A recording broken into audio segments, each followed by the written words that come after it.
I call this meeting of the Hurst-Euless-Bedford Independent School District to order, that the record show that a quorum of board members is present, that this meeting has been duly called, and that notice of this meeting has been posted in accordance with Texas Open Meetings Act, Texas Government Code, Chapter 551.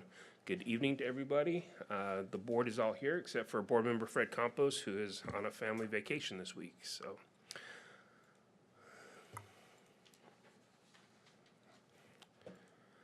Tonight, the Board of Trustees is meeting in a called work session board meeting. The board welcomes and appreciates comments and inputs from the community. Open forum is provided at each meeting to allow the public to address the board. There will be two open forums tonight. Open forum number 1 is to hear requests regarding agenda items only. Open forum number 2 is to hear requests or make comments regarding non-agenda items and will be heard at the end of the meeting. Those addressing the board are asked to limit their comments to 3 minutes per meeting. The speaker should identify his or her name, group affiliation if any, and make a brief presentation with an identified solution if one is sought. Remarks should be addressed to the board as a whole. Oral presentations may not include charges against any employee or board member by name. It is my responsibility to determine if the person addressing the board has attempted to resolve a concern informally or through the district's complaint policies. If not, the speaker will be directed to follow the appropriate policy. The board requests that all presentations be made in a courteous, respectful, and professional manner and asks that speakers monitor their own behavior. If you wish to speak during one of the open forums, please fill out one of the cards located on the table in the entry hall. Dr. Harrington, any superintendent comments? Yeah, I have a couple. I wanted to share with everyone, and some of you may already know, but our Board Vice President, Rochelle Ross, has been selected to serve on the Credentials Committee during the Delegate Assembly in San Antonio on September 24th. So we are proud of our Vice President, so very good. I wanted to update you on the listening tour as part of my entry plan. We've already conducted 2 of our student tours. We've done 2 of our junior highs already, and so we're gathering that information. And this week we have 2 staff listening tours scheduled for Tuesday and Thursday, so those are going well. On Saturday, I got a chance to welcome our chapter of the Delta Kappa Gamma. So that was fun Saturday morning. And then a little later Saturday, gave a presentation at the American Association of University Women. So anytime we get to talk about HEB, like I said, have microphone, will travel. So we I've are already heard ready to go. That you did really well, that went very, very well on Saturday. Well, thank you. And the last thing I did want to point, because it's our first meeting since the incident, the scare we had at Trinity, I just wanted to publicly thank the Euless Police Department. They came out there in full force. The Assistant City Manager, also our Chief of Police, and the full force of the Euless PD came out to support us. We had Bedford PD officers, FBI showed up to support us, Fire Department from Euless, Keller, and North Richland Hills. At the same time, Arlington was responding to an event at Veridian, and I was very happy with them dispatching an officer to Veridian during the event that they had going on. So it can be scary, but it is good to know that everyone will come out, do the jobs they're supposed to do. And then from our end, the coordination of Mr. Harris and Mr. Dan, our principal, and Mr. Phillips, our safety and security officer, that went the way it was supposed to go. And so we were very pleased with the coordination they did. Thank you, Dr. Harrington. I heard a lot of good comments about the communication that took place and that the parents were kept in the loop, and they appreciated that. So thank you for that. Any clarifications required? None at this time, no. Okay. All right, we are ready for open forum number 1. Any cards for open forum number 1? Okay. All right, then at this time, the board will go into closed session pursuant to Texas Open Meetings Act, Texas Government Code Chapter 551. The board will adjourn in closed session pursuant to sections 551.071 to 551.074. We are in closed session.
All right, at this time, the board is back in the open session, and we will be looking at 6.01 financial statements for the month of July. Mr. Williams.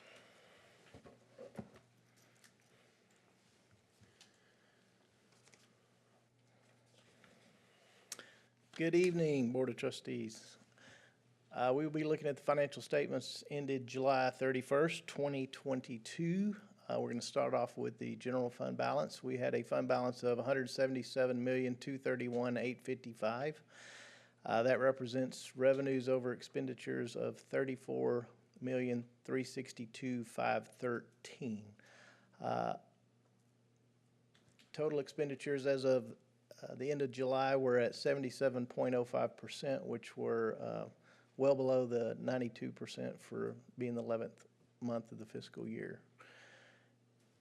Overall expenditures are down approximately $8 million due to the ESSER, the full ESSER payroll reclassification of $12.1 million. So all in all, the fund is tracking the way it should track at this time or at that time of year.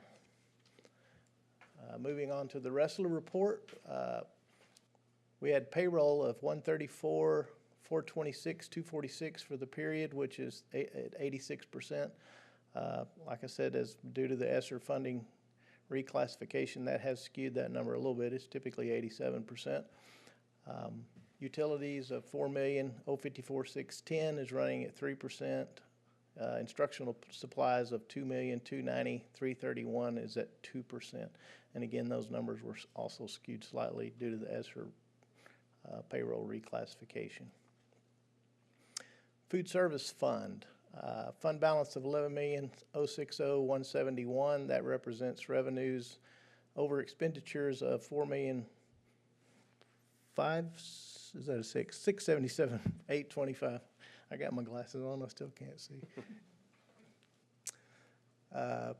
CNS total revenue was over budget by about $3 million due to the free lunch program being implemented for all students last year. And overall expenditures were down due to several positions not being filled throughout the school year. So as I've said many times, they did a great job with the short staff they had. Did an excellent job. Total expenditures as of 7/31 were at 89.43% of the budget. Again, that's below the 11/12 of the year, or 92%. Debt service fund, fund balance of $45,305,000. Where's that 6 times? May have to look down here. 306,906. That represents revenues over expenditures of $32,326,229. We exceeded our property tax revenue budget for the year. The first debt payments was made in February, and we also made the last and larger final debt service payment by August 15th, which is when it was due. The pre-K CK program, fund balance of $154, 64. I'm getting those 5s and 6s going the wrong way. Excuse me. I'm gonna have to start looking down here. It looks blurry at all. It does look blurry. It's a screenshot of the actual report. Yeah, I can read it down here. I have my reading glasses on, not my distance glasses. Okay, 164,583. That represents revenue over expenditures of $144,567. Total expenditures as of 7/31 were at 91.07%, so we were good there also. The special revenue funds, the $1.582 million deficit was mainly due to the $1 million in ESSER 3 funds not submitted until July, till the July close for state reporting matching purposes. Total expenditures of at 7/31 were at 48.63, which is well below the 92%. Of course, a lot of those funds and programs roll forward from year to year, so that number is not a good tracking number.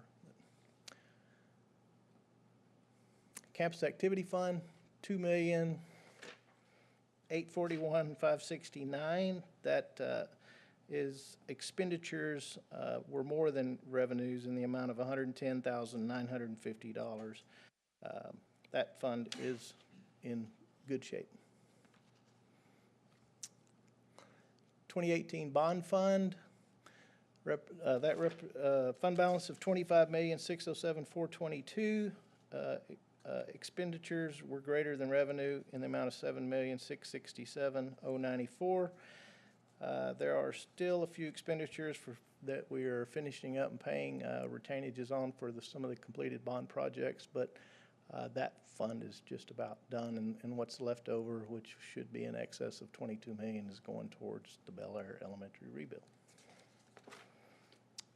Locally defined capital projects fund, that is at $46,759,376. That is expenditures over revenues of $1,671,909.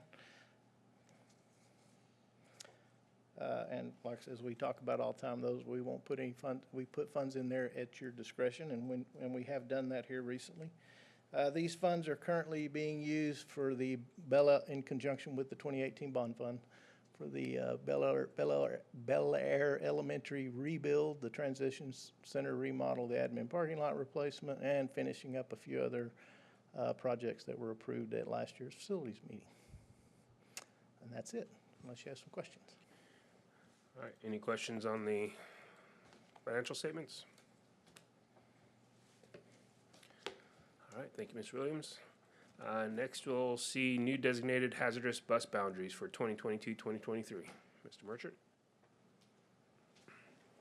Hello, everybody. Good to see y'all today.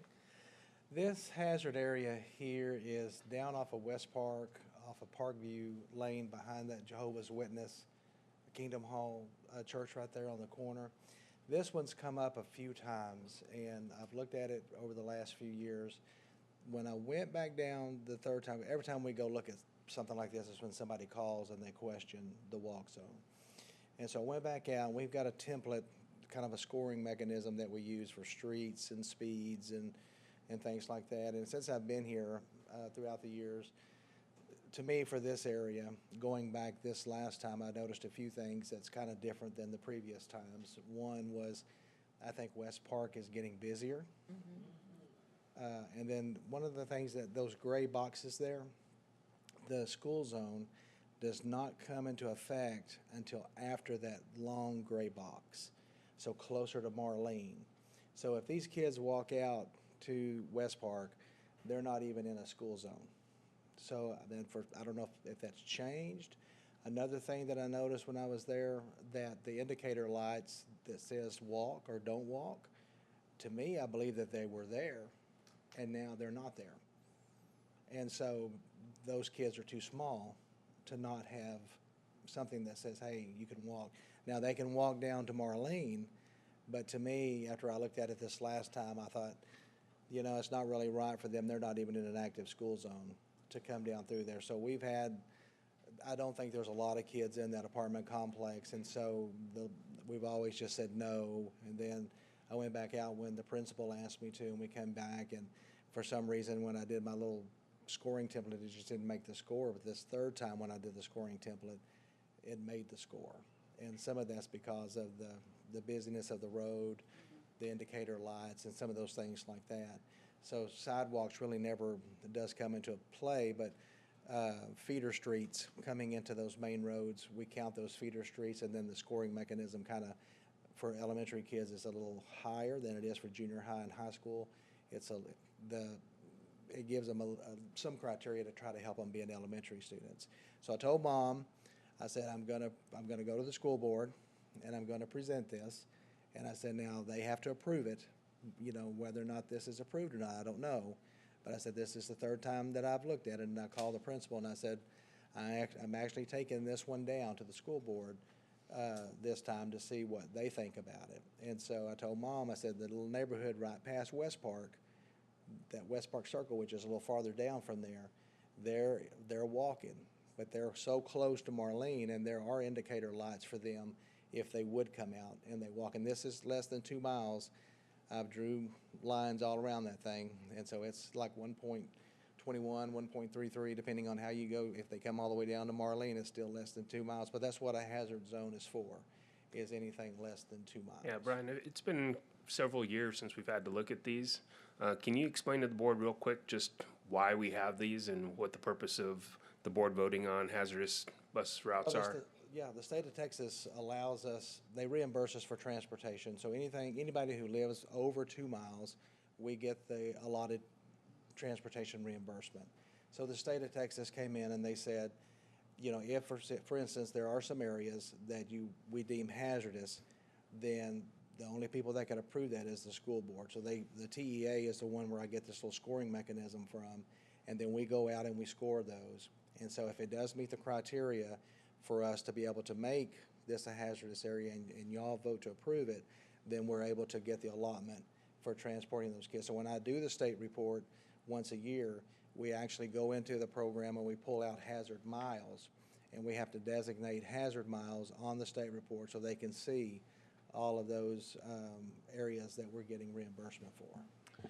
How many kiddos are in this area that would It's be only riding? one mom that's called me. And so I would imagine, I did not look that, I just hadn't had a chance to look that up on the program, but I would think there was, I don't think there's a lot of children in the complex, or more people would have called me. Okay.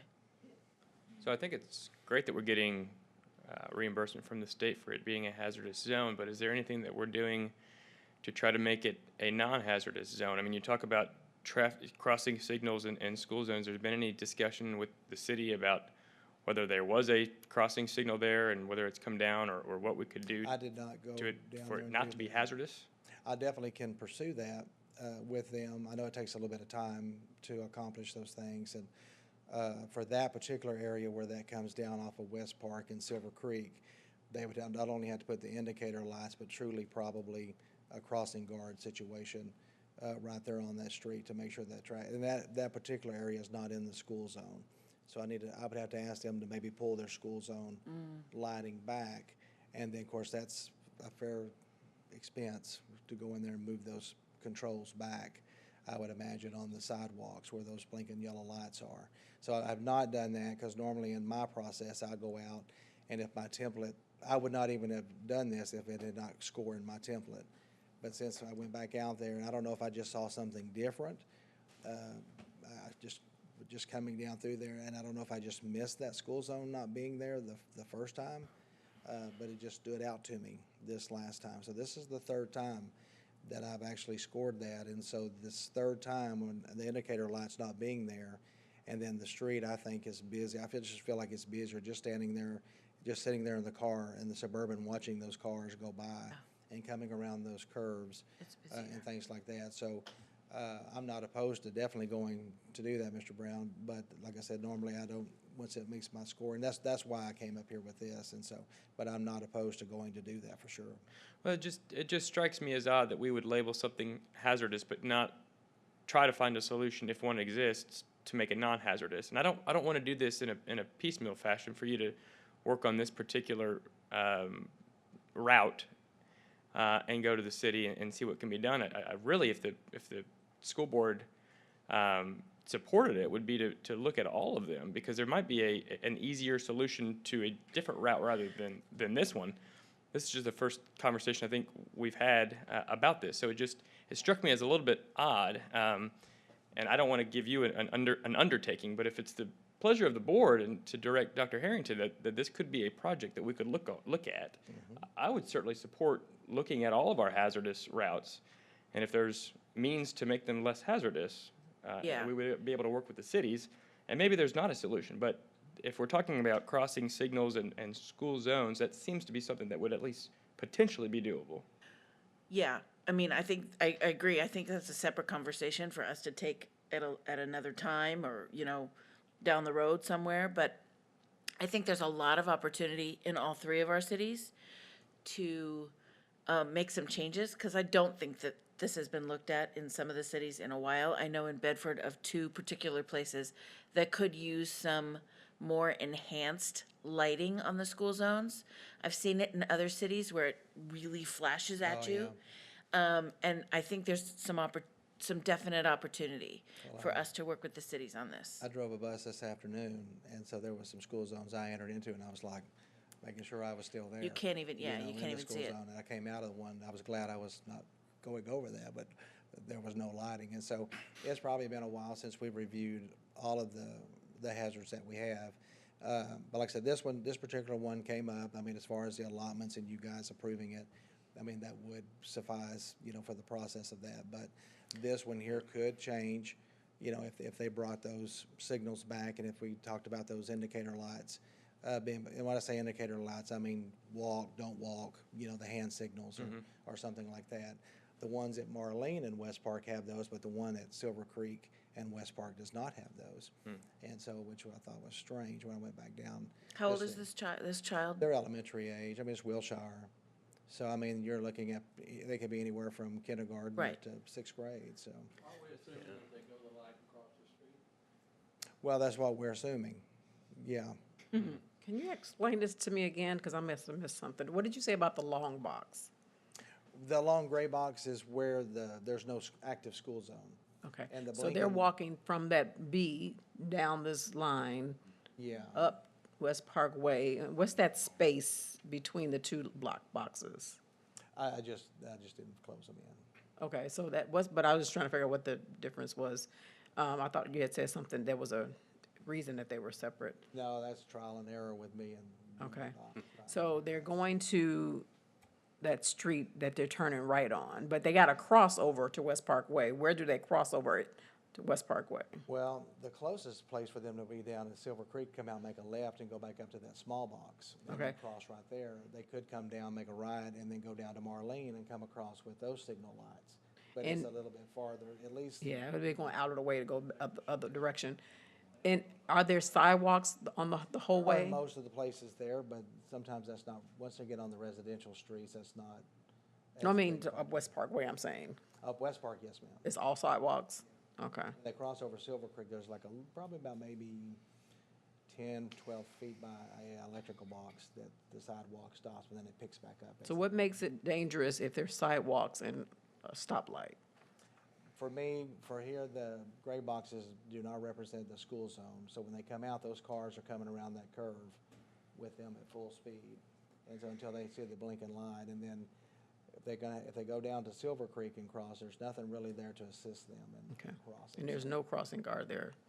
And there's not one at Marlene, but there are indicator lamps. Okay. And they are in a school zone, so the cars are Gotcha. slowing down when they get to Marlene. Okay, that helps me. So, yeah. Thank you. Yeah, I mean, it doesn't hurt to look at a lot of these. We used to look at them all the time, especially when 183 was under construction, because things were constantly changing. Streets were being detoured, and you'd have this street that you couldn't cross anymore. They completely Can't took get out the pedestrian bridge over 183 that all the kids used to Bog take over to Bridge, yeah, Euless. when they took that And that got taken out, so that changed a bunch of our routes. I mean, it never hurts. Some of them are never going to change because they have to cross major streets and stuff like that. But And I it told doesn't Mom, I hurt to said, look at them. there's a good chance that this one may or may not be, because this one's come up 2 or 3 times, and the question, and when I told her that her neighbors down there across the park walk, everybody on that side of West Park, and then everybody on this side, but at least the ones on this side of West Park don't have to cross West Park. I mean, they just deal with residential streets, and I mean, most parents, I mean, I get it. I always ask myself the same question. I always ask, would I let my child walk that way? And usually the answer is no. But we find a way to get them there, and that's usually what we'd have to tell the parents, and work with the schools, because they can connect them to other parents maybe that are walking and support their children. Or a lot of times there's private transportation places. Now you see the vans running around. People say they're little transportation services. So we try to help them, because we definitely understand their concerns when their children are walking. But this one here, when I went out the third time, like I said, it did make the score for hazardous as far as the state's concerned, and so, but that's why I'm here, is because of that. I have been down that street, and it is much busier now than it used to be. It's changed, it's a lot, when I There's first new got here. businesses up at the top of the street, and there's a new neighborhood further down the street, so it's not surprising to me at all that, Just going over there to do this survey, or the kind of the scoring survey, is trying to dodge cars as we're trying to drive slowly over there so I could count miles and do those things as we were going through there. So, Yeah. but I definitely agree with Mr. Brown. I think, going back and reviewing those things, and I don't mind taking that. I don't mind going to the city and asking them and talking with them about it. I don't think it's that big a thing to do. I mean, it's not, my part's easy, it's their part that's hard, so. But I just wonder if maybe we pause for a moment on that and do a bigger, review of all of them, because I Yeah, I feel don't like wanna if do we're just gonna this go to one. Euless and say, we need a light here, and then 6 months things have later, we say, changed. well, we really needed it here, worse, we just didn't know.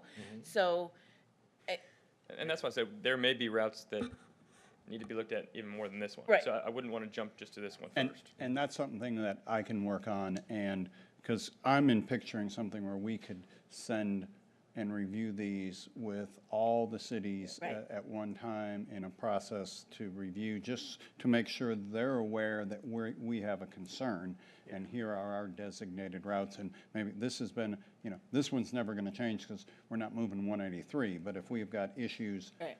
with a school zone or signage, things like that, that could be corrected, because that's something that helps all day, every day. That's right. Yeah.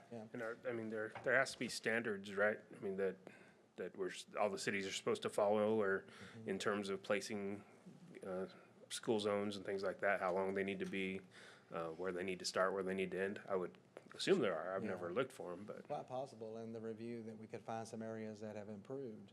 right. And then, of course, that's hard to take those away. Well, we wouldn't really necessarily want to take any away, but I do think there's some enhancements I've seen over in some neighboring cities where they've done a really good job with letting people know that you need to pay attention here. Okay. All right, any more questions? All right, 6.03, computer replacements. Thank you, Ms. Merchant.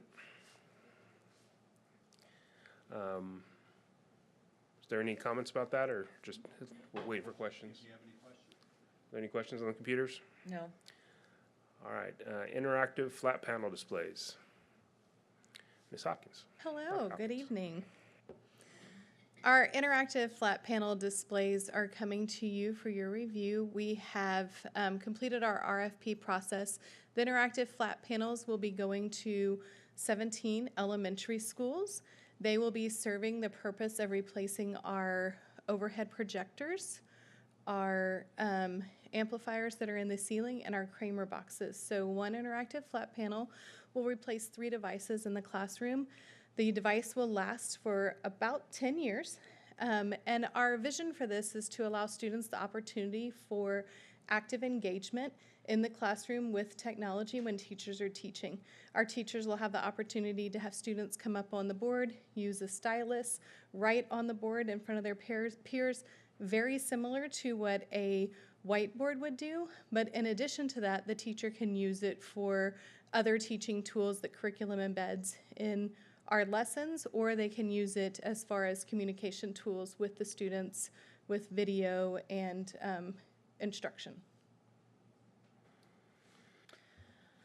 So, how did we narrow down to these 17? Because there are a lot more than 17 elementary campuses. There are. So the 3 that are, some of our campuses already have them. Our newer campuses already have these.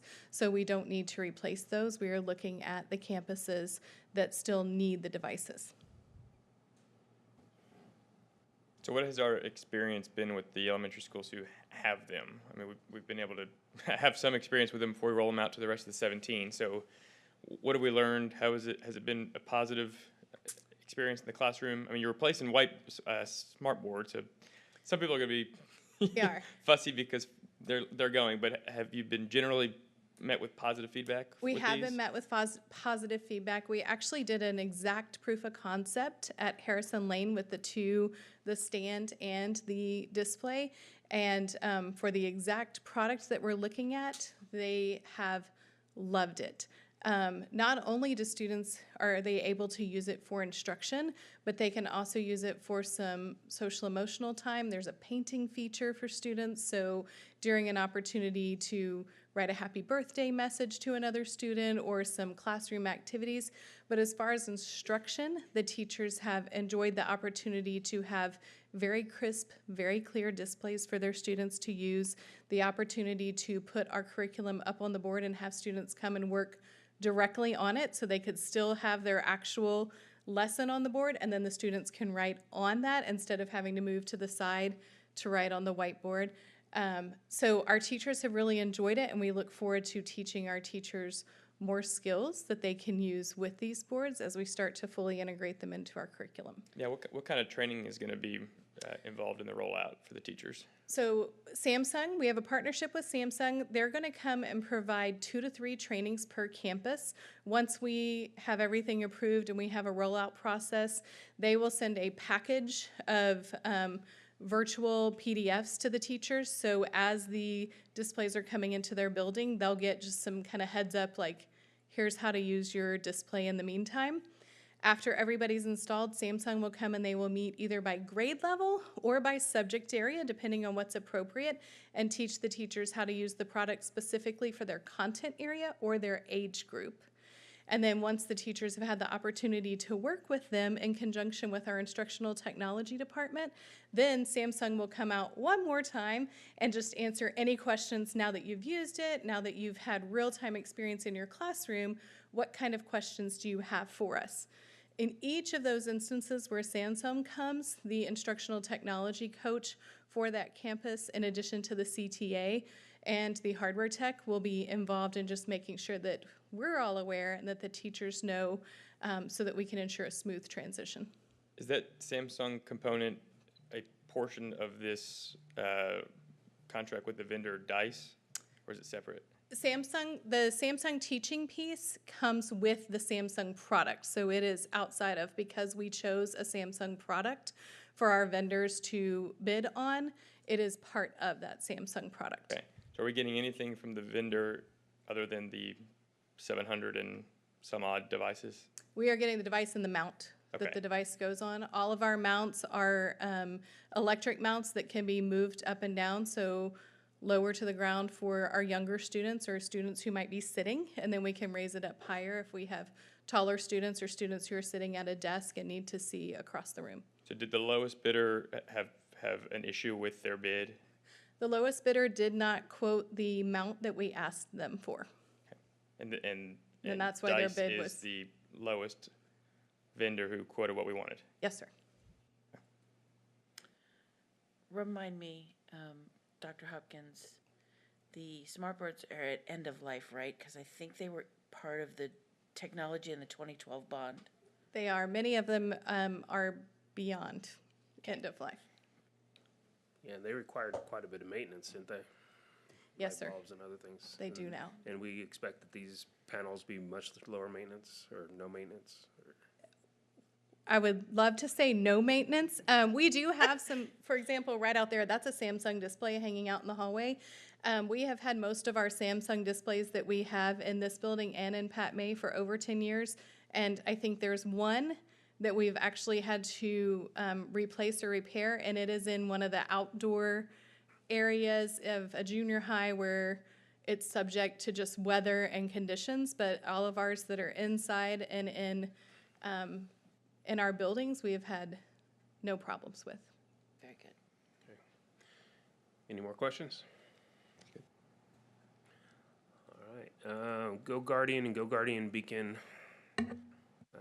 CDWG TIPS contract.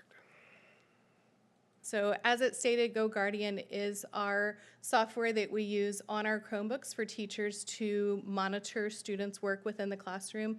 It allows our teachers to lock our students into one particular tab or set of windows when we are in their classroom. And it also just provides a management feature for teachers to use to work with students to guide them on appropriate use of technology while in the room. All right, any questions? Is Beacon just in the room, or is it on the So Go, wherever they go? Go Guardian Beacon is on our Chromebooks wherever they go. The same with Go Guardian. Beacon is our system that alerts for harmful behaviors, bullying, and things of that nature. Go Guardian is the system that teachers can use in the classroom as a teaching tool. And Beacon works even if they're not on our Wi-Fi. If they are on our Chromebook at home, it will still work. Is this new or updated? They have Go Guardian now. This is a renew. Our contract is up for renewal. Any more questions? All right. Thank you, Dr. Hopkins. 6.06, self-certification for increased micro purchase threshold.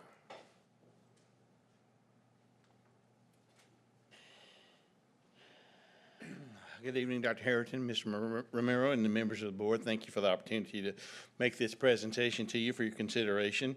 Just a little background about what we're asking you to approve tonight. Just in November 2020, the Office of Management and Budget made a provision for entities that receive federal funds to be able to increase their purchasing threshold from $10,000 to $49,999.99.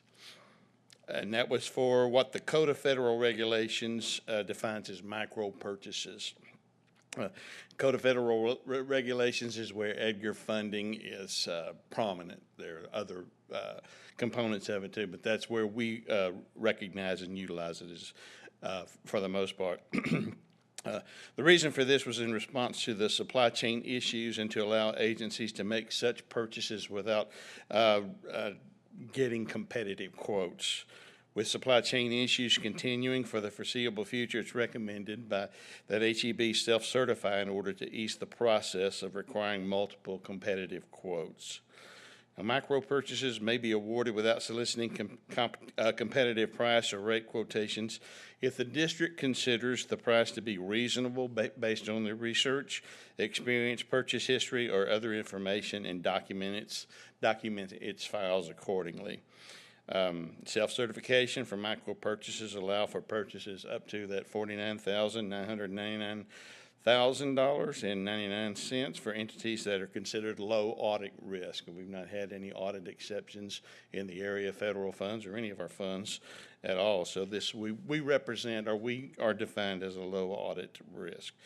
And it's an annual requirement, so self-certification would be done annually, so long as the provision exists. All right. Any questions? I was wondering are there some examples of things that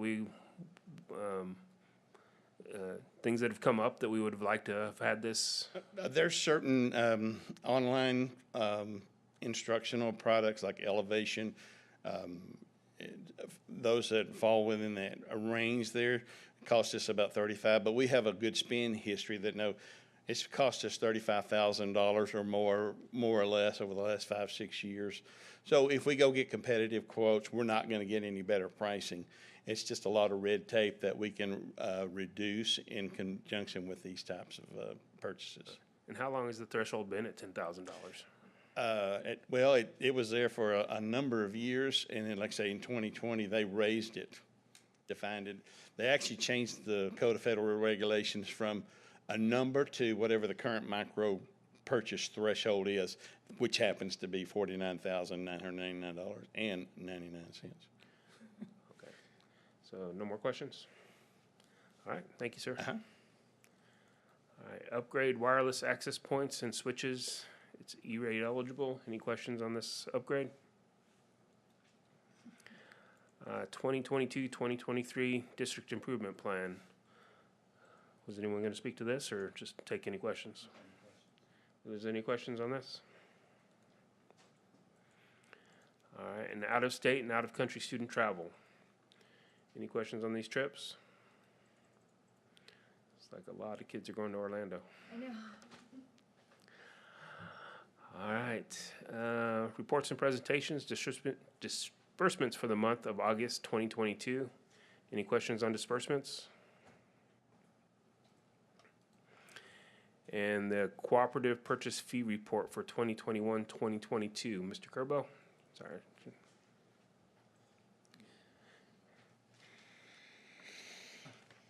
Thank you again for this opportunity to present this item to you. Texas Education Code 440331 requires school districts to present an annual written report which describes any and all contract related fees paid to any purchasing cooperative. Then the report must be submitted to the Board of Trustees in an agenda item in an open meeting and shall describe the purpose of any membership or transactions fees assessed by any cooperative purchasing program. For 2021-22, management fees paid to cooperatives total $250, with the remaining $800 to pay for the transaction fee for the 2 buses purchased off the buy board contract. So altogether, we paid in fees $1,050. And the report's listed there. We show the co-ops that we are members of, any management fees, and most cooperatives do not charge a fee any longer, but there are several that do, and you've got them listed there. One, like I say, the biggest expense on that report is the $800 transaction fee for the purchase of the 2 buses. All right, thank you. Any questions? All right, thank you, Mr. Gribble. All right, we're down to action items. Consider approval of update to 2022-2023 staffing table. Ms. Tuttle?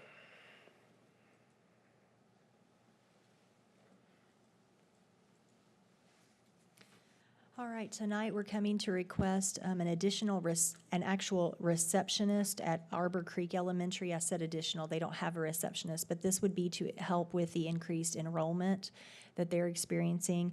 Also, a reduction of a Title I teacher assistant that is vacant. There's no one in that position, but there are not sufficient funds to support that moving forward, as well as 1 special ed teacher assistant at Meadow Creek, specific to the needs of a particular student, and then 3 licensed vocational nurses. And as I mentioned in the Friday update, we know for sure that one of those is going to be at Bell Manor, but there are others that are about to transition out of homebound. And so instead of continuing to come back to you each week with a new one, we're going to go ahead and ask for the additional 2 that will give Ms. Reek the ability that she needs to be able to place those quickly. Any questions? Any questions? This is an action item, so I'll accept a motion. I move the board approve the new units as submitted. Second. I have a motion and a second for the board to approve the new units as submitted. Please vote.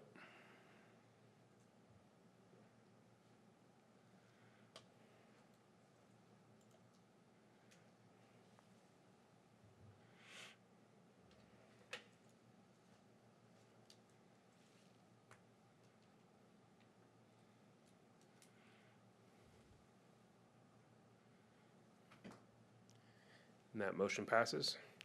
We're ready for open forum number 2.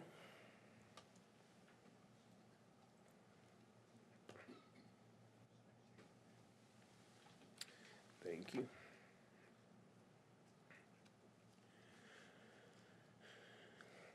All right, our first speaker is Rachel Stoltz-Williams. And just as a reminder, when you come up, when you start speaking, they'll put 3 minutes up on the board, and so that you'll know how much time you have left.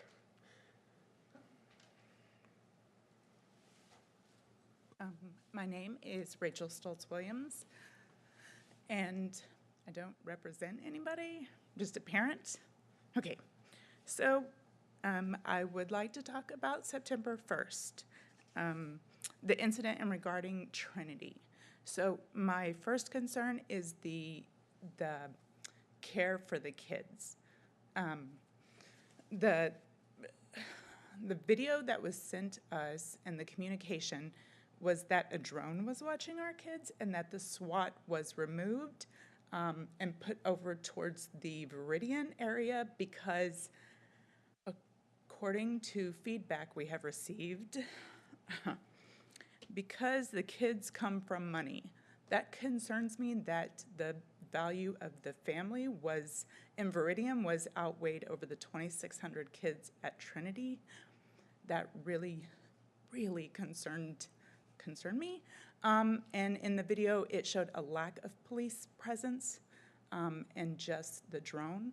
I also had some questions. I clearly don't expect answers today or resolution today, but maybe in the future we could circle back. So I'd like to ask, what is the action plan moving forward for Trinity High School? If the kids are going to be targeted at the pep rally, what is the plan? I feel like HEB ISD is reactive and not proactive. After the event, I heard a lot about counselors are going to be on staff. We're all taking action plans for the future of the kids after it happened, but I didn't hear any technical proactive to what steps you will take as a team to secure our kids if they continue to have pep rallies in a certain location. I didn't know if this was a financial issue, why we can't proactively protect our kids in those locations where they tend to gather, or if this is like we don't have enough police. I'm not really sure what's going on, but I'd just like to hear some action steps there. Also, the Bedford Police, I'd like to know what are your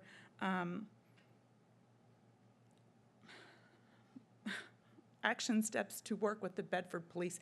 They were actually on hand to be able to provide assistance, and the city of Bedford actually has a very large residence that is over 60. I'm sure you guys have seen it. We have a lot of veterans, and I recently just met with the city mayor in an open forum to discuss this can't be us. We cannot be bound by financial restrictions, and they are completely working with the HEB ISD, but they feel that they are pushed back. My time is up. Sorry. All right, thank you. And we're definitely open to having some of the administration follow up with you and have those conversations. Thank you. All right, opportunity for board members to request items be placed on future agendas. Yes, I have several. First, I'd like for Mike Fielder to come and give us an update on the super team, since we were kind of left behind last time, and what the progression is going to be. Many activities used to be yelled at for the handrails at Pennington. Now I'm getting yelled at for the not having the super team, and it gets kind of old going to it every week. Next, I'd like to. So let's handle that one first. Do we have a second? Second. Okay. Okay, next, I'd like to put on the agenda, now we can have this at the work session or we can have it at the regular meeting. It doesn't matter to me. If you want to wait till the work session, well, we have more time and it'd be fine. Next is athletes playing on their ability level. I know Julie said something last time, does not involve my grandkids. They don't have the ability to play on the JV. Olivia's going to be on the varsity soccer. The other ones will never be on the JV. In fact, it's this year and the policy's against it. So I want to discuss athletes playing on their ability level. There's a girl in ninth grade at Hurst-Euless. They won 2 games the last 2 years, and they were 8-0 until they played 2 high schools that had all their ninth graders. Now they're 8-2, and she should at least be moved up. She shouldn't be playing where she's playing. Okay, so the agenda item is The athletes playing on their ability level. just a report on it or discussion about it? Or? I want to discuss the policy. Okay. All right. Do we have a second? So, I think, because I don't, explain to me on their ability level. How is it Well, now? okay. At Trinity, most of our athletes will not go to college unless they get scholarships. And the way to improve your ability is to play, as Don knows, against better people. We have a girl that is playing against, she's 6'3", and she's unbelievable in volleyball in ninth grade. She should be able to play on the JV at Trinity volleyball to improve her skill level, so maybe she could get a scholarship. Now the policy says you can only play on varsity. Now, isn't it funny that in ninth grade you can only play on varsity, but you can't play on JV? Is this What's- the same thing as a super team? Or No, this is completely different. it sounds the same.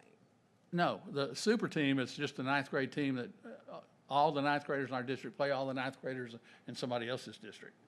This is not ninth grade. I'm talking about a ninth grader being able to move up to JV or varsity if their ability level is that good. If your son was great in ninth grade, he should be on the varsity.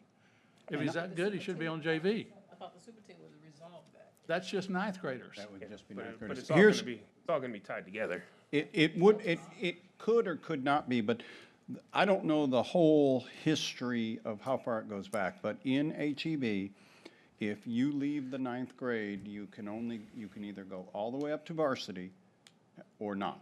And so if you're not gonna go up to varsity, you don't.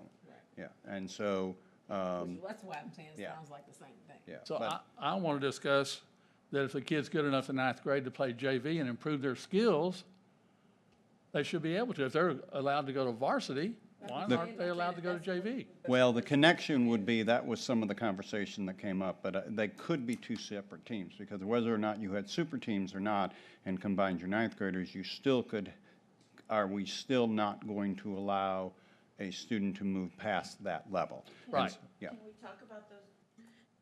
Can we discuss those things at the same time? Can they be bundled together? Yes. Sense to bundle them together. Okay, so I got a second. So the third thing, Who's your second? well, he seconded the first one, you said the Yeah, same if you're saying thing. it's bundling together, then Yeah. it's all one thing. Yeah, and I will second it as a bundle. So we have a third. So we got a third, so, okay. The next thing is, I like to discuss the team of 8. I'm not sure who decides what we look at. Is it the team of 2 that selects the subjects that we look at during the team of 8? Is a team of 1 decide? I think we all should be a part of selecting what we pick to do the team of 8. I'm saying diversity would be great. I like to hear more special ed. Ms. Rick come up and tell us all, y'all don't know anything about special ed. You know the 5 levels? You Does know the everything state about not- IEPs? Do you know what things we need to do in special ed? I think we need to know as a board. I have never in 14 years got a chance to voice my opinion on what we do for the team of 8. So I want to put on the agenda that we discuss the team of 8 and how it progresses from there on. I like that, I second that. I like having input. Does the state tell us some of what we have to do, though? I mean, you have to have a legal portion. On Which your we team do of this 8. time, but then that other's open, I noticed. It's also prescriptive every so many years. There's a particular training that has to take That place has during to- the team yeah, of 8. But not all the time. I can't remember if that's every other year or every fourth year, I can't remember. We've tried to look at what trainings, is there something all the members need? Because since we all have to be there, I can't repeat something that some have already accomplished. And if it's continuous improvement, I will not be there. We shouldn't do that. So we already, We did it. And Ann Buinger did a great job the last time we had it. She did wonderful, the best I've ever heard. So I'm not diminishing the, we need to repeat that since we already had it. I've had enough in my 24 years.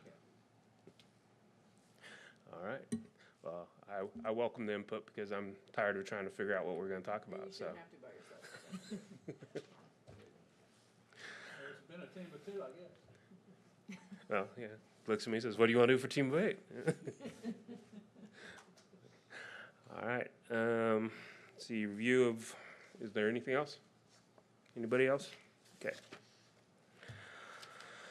Review of activity chart, which I haven't looked at yet.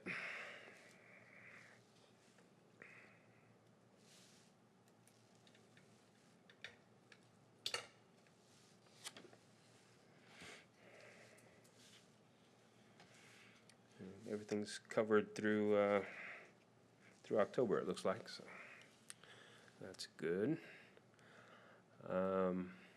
We do not need a second closed session, so I will accept a motion to adjourn. So moved. Do we need a second closed session? Oh, okay. All right. Have a second? Second. We're adjourned.